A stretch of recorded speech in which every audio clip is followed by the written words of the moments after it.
됐습니다. 네. 한 주간도 잘 지내셨죠? 네.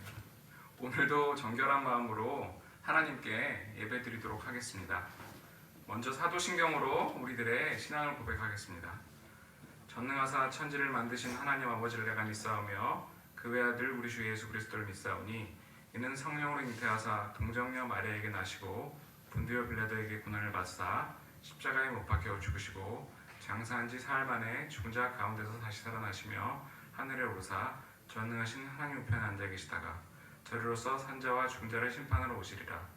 성령을 믿사오며 거룩한 공예와 성도가 서로 교통하는 것과 죄를 사하여 주시는 것과 몸이 다시 사는 것과 영원히 사는 것을 믿사옵나이다. 아멘. 다 같이 기도하시겠습니다. 세상이 창조되기 전에 우리를 하나님의 자녀로 택하셨고 우리의 머리카락 수까지도 아시는 우리의 생명의 근원 되신 하나님 아버지, 시원한 공기와 맑은 하늘 아래 일주일 동안 각자의 삶을 살다가 각자의 자리에서 같은 시간에 기도하게 하시니 감사합니다. 하나님 아버지, 한 치 앞도 내다볼 수 없는 그런 하루를 살아가고 있습니다. 그런 세상을 살아가며 말과 행동으로 지은 죄를 고백합니다. 주님 용서하여 주시옵소서. 우리의 주일 예배를 위해 기도합니다. 학원 시간이 예배 시간에 잡혀있기도 하고 주일이 너무 피곤하여 예배 시간을 놓치기도 합니다. 주님, 저희의 연약함을 불쌍히 여겨주시옵고 짧은 예배 시간이지만 이 시간에 같이 기도하고 같이 말씀을 들을 수 있도록 우리 의지와 마음을 주장하여 주시옵소서. 주일은 예배를 통해 회복함을 받고 주중에도 주님의 인도하심을 믿고 말씀과 기도로 무장하기를 원합니다. 매일 1분이라도 기도하게 하시며 하루에 한 절이라도 말씀을 묵상할 수 있는 우리가 되게 도와주시옵소서. 하나님, 우리 학생들은 자신이 무엇을 잘하는지 잘할 수 있는지 발견하기가 쉽지 않습니다. 때로는 현실의 벽에 부딪혀 내가 하고 싶은 미래의 일을 당장 준비하지 못하기도 합니다. 세상의 기준으로 우리의 미래를 계획하기보다는 하나님이 주신 재능과 소원을 온전히 발견할 수 있는 학생들과 선생님이 되시기를 바랍니다. 주님이 주신 귀한 시간과 물질을 하나님의 나라를 위해 쓸 수 있는 우리들이 될 수 있도록 주님 도와주시옵소서. 특별히 임박한 수능과 분주한 수시 일정을 소화해내고 있는 고3 학생들을 불쌍히 여겨주시옵소서. 주님의 손길을 통해 은혜를 받기를 원합니다. 주님의 도우심을 믿고 그들의 능력을 최대한 발휘할 수 있도록 도와주시옵소서.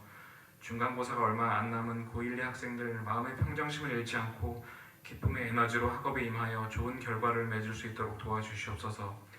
여러 가지 형태로 미래를 준비하고 있는 학생들을 위해 기도하고 힘쓰는 선생님들을 붙잡아 주시옵고 고등부를 위해 고민하고 애쓰시는 부장집사님 이하 지도부 선생님들도 붙잡아 주시옵소서. 말씀을 전하시는 유길성 목사님을 붙잡아 주시사 성령께서 인도하시는 말씀 시간이 되게 도와주시옵고 하나님이 언제나 함께 하시는 그가 될 수 있도록 도와주시옵소서. 또한 그의 학교에서의 사역을 도와주시고 채워야 할 업적도 순적하게 이룰 수 있도록 도와주시옵소서. 코로나 백신이 조금씩 나오고 있고 치료제도 개발되고 있습니다. 우리나라도 빠른 시기에 코로나가 종식될 수 있도록 도와주시고 어서 속히 교회에서 떡을 떼며 교제할 수 있는 날이 올 수 있도록 도와주시옵소서. 하나님, 이 모든 예배를 받아주시옵소서. 이 모든 기도와 간구를 예수 그리스도의 이름으로 기도합니다. 아멘. 오늘 보실 성경 말씀은 신명기 1장 29절에서 33절, 신명기 1장 29절에서 33절 말씀입니다. 제가 가지고 있는 성경으로는 구약 260페이지입니다. 다 찾으신 줄 알고 봉독하겠습니다. 네. 내가 너희에게 말하기를 그들을 무서워하지 말라, 두려워하지 말라. 너희보다 먼저 가시는 너희의 하나님 여호와께서 애굽에서 너희를 위하여 너희 목전에서 모든 일을 행하신 것 같이 이제도 너희를 위하여 싸우실 것이며 광야에서도 너희가 당하였거니와 사람이 자기의 아들을 안는 것 같이 너희의 하나님 여호와께서 너희가 걸어온 길에서 너희를 안으사 이곳까지 이르게 하셨느니라 하라. 이 일에 너희가 너희의 하나님 여호와를 믿지 아니하였도다. 그는 너희보다 먼저 그 길을 가시며 장막 칠 곳을 찾으시고 밤에는 불로 낮에는 구름으로 너희가 갈 길을 지시하신 자시니이다. 아멘. 오늘 목사님께서 전해주실 말씀은 두려워하지 말라입니다. 말씀을 통해 많은 은혜 받으시기 바랍니다. 네, 할렐루야. 지금 온라인 송출 문제로 우리 예배를 지금 사전에 녹화하고 바로 뒤이어서 업로드를 할 예정인데요. 여러 가지 당황스러운 상황도 있지만 여러분들 믿음으로 또 인내해 주시고 또 참아 주셔서 감사를 드립니다. 오늘 본문 제목은 두려워하지 말라, 우리가 두려워하지 말아야 할 이유에 대해서 배우려고 합니다. 하나님이 우리에게 바라시는 게 있다면 그것은 우리와 가까이 교제하며 사시는 것입니다. 가까이 살아라. 가까이. 하나님과 가까이 교제해라. 하나님과 대화하며 사는 인생. 하나님에게 궁금한 게 있으면 물어보고 그분의 음성으로 자신의 삶의 문제를 해결해 받는 인생. 그러므로 오늘날 많은 목사님들도 목회자들은요, 더없이 여러분들이 하나님과 가까이 사는 인생을 기뻐하고 그것이 우리의 사명이고 그것을 위하여 우리는 가난케 되었고요. 그것을 위하여 우리가 목회를 하는 거예요. 그러므로 여러분들이 하나님을 가까이 하는 인생을 산다면 이것보다 우리에게 큰 영광이 없습니다. 그런데 사실 여러분도 알겠지만 세상 사는 게 만만치 않습니다. 세상 사는 게 그렇게 호락호락하지 않다는 거예요. 여러분들이 초등학교 때부터 시작해서 지금 고등학교 공부하는 과정, 입시 과정, 청년부 또 이 직장 생활에 이르기까지 이 세상에 만만한 게 하나도 없습니다. 그러니까 어렸을 때는 몰라요. 어렸을 때는 힘도 있고 에너지도 있고 세상을 잘 모르기 때문에 뭐 한번 해보면 되겠지라고 생각하지만 정작 이 사회생활이라는 것은 그렇게 만만한 게 아니라는 거죠. 오늘 본문에 모세가 이스라엘 백성들을 애굽에서 탈출시키고 광야 생활을 가는 과정 속에서 예전에 있었던 일들을 하나의 회고를 하는데요. 그 회고가 뭐냐니까 처음에 이스라엘 백성들이 가나안 족속을 보고 깜짝 놀랐던 상황들을 지금 회상하고 있습니다. 신명기 1장 28절 그 백성은 우리보다 장대하며 그 성읍들은 크고 성곽은 하늘에 닿았으며 우리가 또 거기서 아낙 자손을 보았노라. 그러니까 이스라엘 백성들이 그 아낙 자손 가나안 족속을 보고 비평을 하는데요. 뭐라고 했냐니까 두 가지 이야기를 합니다. 일단 그들은 우리보다 훨씬 크다는 거예요. 키가 뭐 비교할 수 없이 크다는 거죠. 뭐 2m, 3m 가까이 되고 또 그런가 하면 이 말은 무슨 말이냐면 붙으면 진다는 겁니다. 싸워서 승산이 없다는 얘기죠. 그럼 좀 더 이야기하는데요. 성곽이 하늘에 닿았다는 거예요.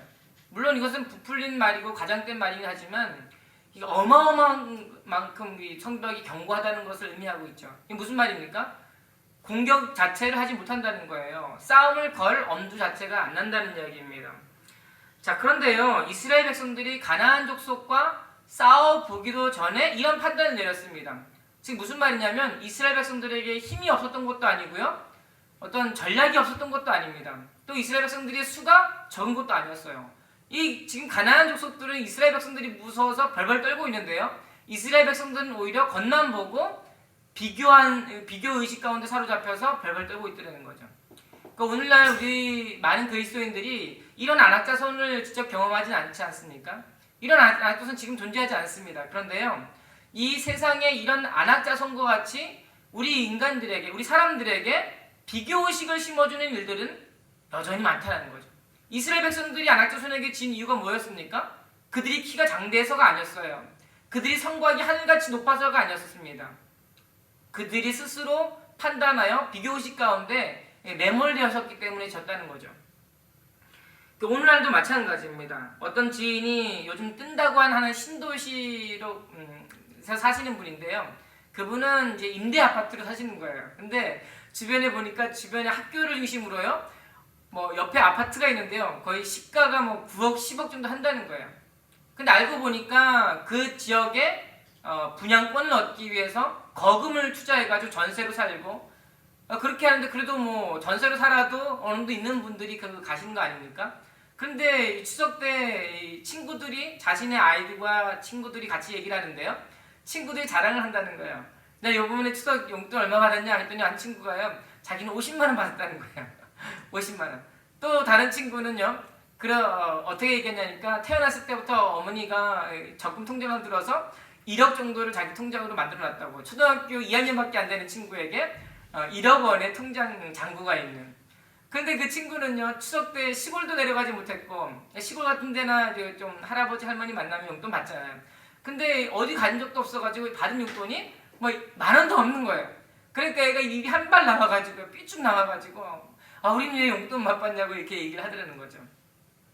그런데요, 이런 비단 어린아이만 아니라 여러분 중고등부 친구들, 그리고 이미 어른분들에게도 이러한 열등의식은 있습니다. 그 오늘날 이 세상을 바라보니까요, 다른 사람들의 출신 환경과 학벌, 그리고 사업, 뭐 직장, 이런 게 뭐 비교가 되는 거예요.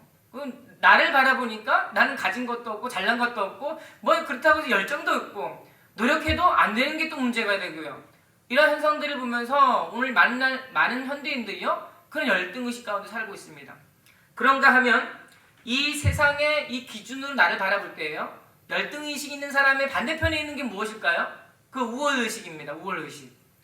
세상이 기준이 되어서 나를 바라보니까 다른 사람들에 비해서 좀 더 나아 보이는 직장, 다른 사람들보다 좀 더 나아 보이는 학벌, 다른 사람들보다 좀 더 나아 보이는 열정, 그런 비전, 이런 우월의식을 가지고 오늘날 현대인들이 살고 있습니다. 그런데 하나님 보시기엔 열등의식도 안 좋은 거지만요, 이 우월의식이 더 나쁜 거예요. 근데 이게 우리들이 그런 우월의식과 열등의식을 가지고 한단 말이에요. 왜 이런 현상들이 발생하겠습니까? 왜냐하면 나를 바라볼 때에 세상의 기준으로 나를 바라보고요, 세상의 기준으로 남을 바라보기 때문입니다. 그러나 하나님은 그런 관점으로 우리를 자신을 바라보지 말라고 이야기하십니다. 여러분 열등의식이 있으십니까? 혹은 우월의식이 있으십니까? 조금 더 남들보다 공부 잘하십니까? 여러분 그거 조심하셔야 돼요. 하나님이 우리에게 바라보시는 것, 하나님의 관점으로 여러분 자신을 바라보시고요, 하나님이 여러분들 어떻게 생각하시는가를 생각하시면서 이 세상을 바라보시길 바래요. 오늘 신명기 1장 30절에 너희보다 먼저 가시는 너희의 하나님 여호와께서 애굽에서 너희를 위하여 너희 목전에서 모든 일을 행하신 것 같이 이제도 너희를 위하여 싸우실 것이며, 이 말씀을 묵상하면서 두 가지 기가 막힌 포인트가 되는 말씀이 있습니다. 첫 번째는요, 먼저 가시는 하나님이, 우리가 가야 할 길을 이미 아시는 하나님이, 우리의 미래를 이미 아시는 하나님이, 나는 한 치 앞도 볼 수 없는데 하나님은 우리의 갈 길을 이미 다 계획하시고 알고 계시는 분이라는 거예요. 또 그 하나님께서 어떤 분이십니까? 우리의 하나님. 오늘 본문에는 너희의 하나님이라고 하는 단어가 5번 쓰였습니다. 자, 너희보다 먼저, 너희의 하나님, 너희를 위하여, 너희 목전에서 너희를 위하여 싸우실 것이며, 이 5번 너희를 위하여 싸우신다고 지금 모세가 그렇게 강조하고 있는 거예요. 고3 친구들은 대학 입시와 또 취업을 놓고 이만저만이 아닙니다. 고민이 되고요, 세상적으로 또 좋은 대학에 가고 싶은 것도 사실입니다. 그런데요, 더 문제가 되는 거는 다른 가족들의 관점이라는 거예요.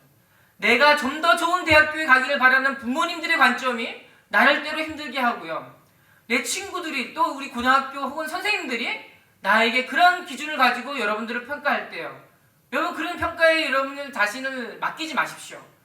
하나님이 여러분들을 바라보시는 평가에 귀를 기울이시고 그 가운데 여러분들의 직분을 감당하시길 바랍니다. 그래야 안 흔들릴 수가 있습니다. 그러면 그제서야 좋은 성과가 나타나게 됩니다. 사람들의 기준을 가지고 나를 바라보고요, 그러면은 그 가운데 내가 진짜 가고 싶은 그런 것도 가지 못하는 현상들이 많이 발생하죠. 그리스도인들이 만약에 이 세상 사람들이 가고자 하는 좋은 대학에 가는 것이 목적이라면 우리 그리스도인들이 비그리스도인들과 다른 게 무엇입니까? 불신자와 다를 것이 무엇이 있겠습니까? 그러니까 하나님께서 그런 삶을 원하지 않으시는 거예요. 좋은 대학에 가지 말라는 말은 아닙니다. 좋은 대학에 가려고 노력하지 말라는 말도 아니에요. 좋은 회사에 취직하기를 원하고요, 좋은 학교에 가기를 원해요. 그런데요, 그러한 평가 기준을 가지고 여러분 자신을 바라보지 마십시오. 그러할 때야 비로소 우리가 어떠한 존재인지, 하나님께서 우리의 아버지 되심으로, 여러분들은 그분의 자녀가 되심으로 존귀한 존재임을 알게 된다는 거예요. 여러분들이 존귀한 존재라는 거, 하나님께서 그리스도의 피값으로 사신 분이라는 것을 기억하시고 그 가운데 공부하시고 그 가운데 이 진로를 생각하시면서 살아가셨으면 좋겠습니다. 그러면 안전한 거고요, 그러면 든든한 거예요. 자, 우리를 앞서가신 하나님, 우리의 하나님, 우리를 도우신 하나님, 그분의 관점으로 우리를 기준 삼아 보라고 할 때요, 종종 이 말씀을 오해하는 분들이 있습니다. 하나님은 미리 먼저 가시니까요, 내 앞일을 다 하시니까요, 나는 뭐 아무것도 안 해도 돼, 이렇게 하는 분들이 계십니다. 나는 그냥 이렇게 넉넉히 앉아서 내가 아무리 열심히 해도 되는 인생이 아니고, 그러니까 자포자기하는 인생, 이게 오늘날 세상 사람들이 하는 관점 아닙니까?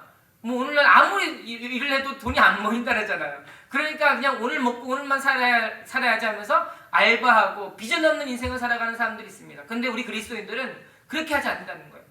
하나님께서 나의 삶을 다 아셔. 그러니까 나 아무것도 아니. 이게 아니라는 거예요. 잠언서 19장 15절 게으름이 사람으로 깊이 잠들게 하나니 태만한 사람은 죽을 것이니라. 이게 성경의 원리입니다. 하나님이 우리의 앞길을 아시고 우리의 삶을 인도하시는데요. 그 앞에 하나님께 다 알아서 하실 거야. 이거는요. 직무유기라는 거예요. 우리가 해야 할 일을 하나님께 떠맡기는, 하나님의 책임을 전가시키는 행위라는 거예요. 그런 사람들은 태만할 것이라고 이야기를 하고 있습니다. 그게 아니라 하나님 우리의 미래를 앞서가시고 아시는 분이라고 한다면요. 우리는 그분을 의존하는 거예요. 하나님 우리를 인도해 나가시고 우리는 그분에게 더 의존하는 인생. 이게 우리가 해야 할 일이라고 오늘 말씀은 성경은 말씀하고 있습니다. 신명기 1장 31절에 광야에서도 너희가 당하였거니와 사람이 자기의 아들을 낳는 것 같이 너희 하나님 여호와께서 너희가 걸어온 길에서 너희를 아는 사 이곳까지 이르게 하셨느니라. 여기서 모세가 하고 싶은 말이 뭡니까? 하나님께 너를 아는 사 이까지 인도하셨으니까 너희들은 어떻게 돼요? 하나님께 온전히 의존하라고 이야기합니다. 여러분 여기서 모세가 하나님 아버지를요 자신의 아버지로 묘사하고 있습니다. 그렇죠? 자기 아들을 아는 것 같이. 근데 신기하지 않으세요? 모세는 진짜 육신의 아버지를 거의 본 적이 없습니다. 아기 때부터 버려져서 그 바로 왕의 또 공주에게 건짐을 받아 애굽의 왕조로 자랐습니다. 그런데 어떻게 아버지가 자신의 아들을 아는 것 같은 그런 느낌을 알 수 있을까? 이거 경험한 사람이 아는 거잖아요. 가장 비근한 예로는 어쩔 보면 모세가 태어났을 때였던 것 같습니다. 히브리서 11장 23절 믿음으로 모세가 났을 때에 그 부모가 아름다운 아이임을 보고 석 달 동안 숨겨 왕의 명령을 무서워하지 아니하였으며 당시에 많은 히브리인들이 너무나 많이 자라니까 바로 왕이 다 멸해버리라고 2살 난 애들은 다 죽여버리라고 했습니다. 근데요 숨겨놓으면 부모도 다 죽는 거예요. 그런데 여기서 뭐라고 얘기합니까? 그 부모가 아름다운 아이임을 보고 그러니까 하나님께서 뭔가 예배해 놓으신 아이임을 보고 이 아이를 숨겼다는 거예요. 숨겨서 나중에 우니까 너무 마지못해서 그 갈대 상자에 넣어서 물에 띄워 보냈던. 그러니까 이런 이야기들을 모세는요 크면서 계속 들으면서 자랐습니다. 우리 아버지는 당신의 목숨을 각오하고 나를 살리신 분이에요. 그게 모세의 아버지에게서 들었던 모세의 아버지에 관한 일화였고 그게 아버지로부터 아버지에 대한 무용담이었습니다. 또 모세가 이러한 아버지의 사랑을 깨달은 것은요 어찌 보면 하나님의 직접적인 인도하심 때문이었습니다. 하나님은 이스라엘 백성들을 광야로 모실 때요 특이한 방법을 하나 주셨습니다. 민수기 9장 18절에 이스라엘 자손이 여호와의 명령을 따라 행진하였고 여호와의 명령을 따라 진을 쳤으며 구름이 성막 위에 머무는 동안에는 그들이 진영에 머물고. 그러니까 구름 기둥이 뜨면 이동하고요 구름 기둥이 멈추면 거기서 장막을 치고요 구름 기둥이 가지 않으면 거기서 한 달이든 1년이든 3년인 간에 계속해서 머물렀던. 그럼 하나님께서 속된 말로 무슨 똥개 훈련 시킵니까? 하나님 무슨 우리를 무슨 로봇처럼 그렇게 막 대하는 겁니까? 그게 아니라는 거예요. 왜 특별히 광야에서 이와 같이 훈련시키셨을까요? 왜냐하면 광야는 험난한 곳이기 때문이에요. 조금의 실수만 해도 대거 사람들이 멸할 수 있는 상황이 있었기 때문입니다. 어떤 사람이 있었습니까? 거기 광야에서 도적대, 아말렉 족속을 만나서 엄청나게 많은 사람들이 죽었었고요. 물이 없는 곳이었고요. 조금만 있어도 불뱀이 막 나와서 물 수 있는 그런 환경이었었습니다. 또 밤에는 이 햇빛이 하나님께서 불기둥이 없었으면 이 야수들에 의해서 맹수들에 의해서 많은 사람들이 해함을 당할 수 있는 그런 곳이 광야였었어요. 그러니까 그런 광야에서는요 노심초사할 수밖에 없는 거예요. 하나님의 명령에 조금이라도 틀리지 않으면 틀려버리면 위험한 상황이 닥칠 수 있었다는 이야기예요. 그런 상황을 묘사하면서 하나님께서 이스라엘 백성들을 아버지가 자기의 자녀를 아는 것 같이 여러분들을 움직였다라고 지금 묘사하고 있습니다. 어렸을 때 홍수가 나는데 학교 가는 길이 망가졌습니다. 비가 많이 와가지고 골이 패였는데요. 지금도 생생해요. 지금도. 그때 한 번 봤던 장면인데 아주 생생해요. 너무 무서운 거예요. 물이. 근데 집에서 학교까지 초등학교까지 30m 거리입니다. 그게 얼마나 멀다고요. 근데 저희 아버님께서 저희를 거기를 안고 지나가셨습니다. 그게 기억이 나요. 딱 한 번 안고 지나가셨는데 그걸 잊을 수가 없는 거예요. 저를 꾹 껴안고 그 물을 건너가시는데요. 그게 하나님 아버지가 우리를 안으신 것 같은 안으심의 의미였습니다. 초등학생을 안고 가는 길은 쉬운 일은 아닙니다. 제 딸이 초등학교 2학년인데요. 예, 심심하면 저를 안아달라고 이야기를 하고요. 또 업어달라고 하는데요. 가끔마다 제 목마를 타는데 얼마나 무거운지요. 살이 좀 쪄가지고 이게 팔이 닿지도 않고 뭐 무거워가지고 목이 부러질 것 같은 거예요. 그래서 얼른 내려놓고 힘들다고 빨리 내려오라고 막 그랬는데 그게 왔든 간에 그럼에도 불구하고 조금만 집에서 벗어나 있으면 그 아들이 보고 싶고 그 딸이 보고 싶고 사진 보면서 그냥 혼자 빙그레 웃고요. 얼마나 좋은지 모르는 거예요. 이게 아버지가 자녀를 향한 사랑이라는 거예요. 또 어려서 강에 고기를 잡으러 많이 갔었는데요. 강엔 갈대 숲이 많고 숲이 많이 우거져 있습니다. 어린 저희들에게서는 가는 길이 쉽지가 않았는데 그때마다 저희 아버님이 하는 말이요. 내가 밟고 있던 자리를 밟고 와라. 내 발자국만 보고 따라오라고. 후레쉬를 비추는데 당신 앞을 비추는 게 아니라 뒤에 따라오는 자녀들이 잘 따라올 수 있도록 비춰주시니 우리 아버님이 그렇게 하셨습니다. 또 강 어귀에 돌이 얼마나 많습니까? 어떤 돌은 밟으면 미끄러지고요. 막 흔들리는 돌도 있기 때문에 잘못 밟으면 다리가 삐고 발이 삐는 일들이 허다합니다. 근데 얼마 전에 제가 휴가를 가면서 제 아들과 딸을 데리고 낚시를 갔습니다. 갔는데 그 예전에 밟아봤던 그 땅, 그 강, 그 돌 가는데요. 아이들이 막 처음 밟아보니까 막 넘어지는 거예요. 그래서 제가 문득 드는 생각이요. 아빠가 밟는 발자국만 밟고 따라와. 발자국만 밟고 따라와. 그렇게 얘기하는데요. 여러분 이게 우리가 바로 하나님을 의존해야 된다는 말의 의미입니다.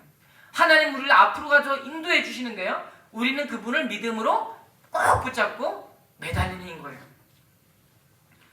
하나님이 우리를 안으실 때 우리가 해야 할 일이란 믿음으로 하나님을 의존하는 일입니다. 그분을 매달리는 거예요. 내 몸을 주님께 맡기는 일입니다. 그래서 우리는 하나님 앞에 꼭 붙들고 있고 달라붙어 있는 거예요. 그러면 이 세상의 어떤 것도 두렵지 않습니다. 세상의 평가 기준이 나를 두렵게 하지 못하고요. 심지어 나랑 가까운 부모님의 평가도 나를 두렵게 하지 않고요. 내 스스로 생각해도 내가 못났다고 하는 그 관점도 나를 두렵게 하지 못하는 거예요. 왜냐하면 하나님의 자녀이기 때문입니다. 하나님께서 나를 그렇게 바라보시고 사랑하시기 때문입니다. 이 자리에서 온라인 예배 드리시는 모든 우리 고등학교 지체들, 여러분들은 그런 존재입니다. 하나님께서 여러분을 꼭 껴안고 있으신 그런 분들이세요. 그러므로 여러분들 무슨 일이 여러분들을 맡고 있습니까? 수능, 수시, 좀 얼마 전에 봤다고 했던 그 모의고사, 또 이제 다가올 중간고사, 여러분 그런 거 두려워할 게 아닙니다. 또 그런 것을 맞이해서 좀 결과가 좀 떨어질 수도 있잖아요. 그렇다고 해서 여러분들 열등의식에 사로잡힐 거 없고요. 조금 성적이 오른다고 해서 우월의식을 가질 필요도 없습니다. 조금 성적이 잘 보면요, 여러분 시험 못 본 친구들에게 미안한 마음 가지시고요. 좀 못했으면 잘할 수 있다. 그 하나님 의존하면서 믿음으로 달려가시기 바랍니다. 그래야면요, 여러분 하나님께서 여러분들을 위해 예비해 놓으신 최선의 길로, 가장 좋은 길로, 가장 안전하고 걱정 없고 평안한 길로 진정한 행복을 맛보면서 하나님과 동행하면서 하나님과 가까이 하면서 하나님께서 가장 원하시는 인생, 하나님께서 이 수많은 사람들 가운데 쓰시는 그 인생이 바로 여러분들이 되실 거예요.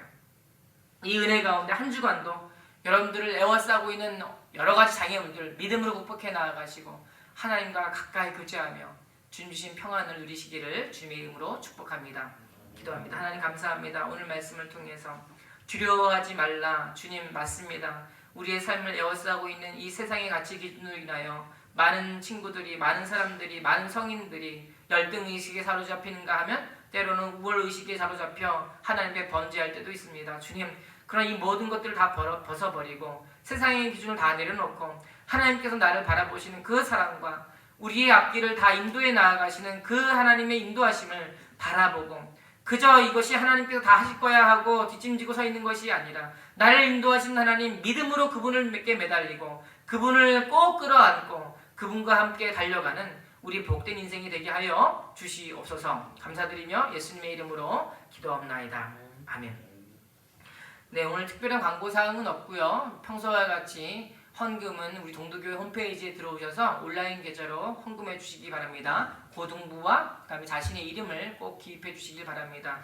코로나19 사태로 인해서 온라인 예배가 원래는 오늘까지 예정이 되어 있었는데요. 아직까지는 좀 더 지연될 것 같습니다. 앞으로의 상황을 보고 만약에 대면 예배를 드리게 될 경우에 별도로 고등부에서 공지가 나갈 것입니다. 예, 우리 고등학교 3학년 수시 보는 친구들과 수능시험 준비하는 우리 고3 선배들 위해서 기도해 주시기 바랍니다. 이제 얼마 있으면 중간고사입니다. 여러분들 믿음으로 잘 준비하셔서 공부 열심히 하시고 게을리하지 마시고 열심히 하시고 최선을 다하시고 그래서 부모님도 기쁘게 해드릴 뿐만 아니라 하나님께 영광 돌려드리시기를 주님의 이름으로 축복합니다. 이제는 우리 주 예수 그리스도의 은혜와 하나님의 무한하신 사랑과 성령님의 위로 임재 충만하심이 주의 말씀을 듣고 이제 주의 말씀대로 내가 주님만을 의존하겠습니다. 주님께서 나를 삶을 아시고 인도하시오니 그분께 온전히 매달리고 그리하여서 이 세상에서 경험하는 이 세상의 두려움들 다 벗어버리겠습니다. 결단하고 다짐하는 우리 고등부이체들과 그들의 학업과 중간고사와 수시와 수능과 그리고 가정과 또 부모님의 일터 위에 한국교회와 세계교회와 또 한국교회의 발전과 부흥, 특별히 한국이라고 하는 나라의 정치와 경제 상황을 위해 이제부터 영원토록 함께 계실지어다. 아멘. 감사합니다.